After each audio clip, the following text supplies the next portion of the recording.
பிரபுக்களுக்குள்ளே காண்பிக்கும்படி ராஜ கிரீடம் தரிப்பிக்கப்பட்டவளாய் அவளை ராஜாவுக்கு முன்பாக 7ஆம் நாளிலே அழைத்து வர சொல்லி கட்டளை கொடுக்கிறார் ராஜா.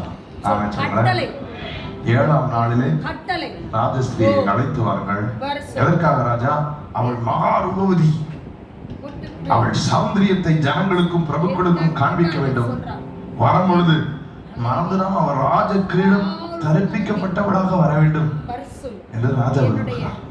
அவன் சொல்ல அந்த மகா ரூபவதி நீங்கள் தான், அந்த மிக சௌந்தரியம் உள்ள ராஜஸ்திரீ நீங்கள் தான்.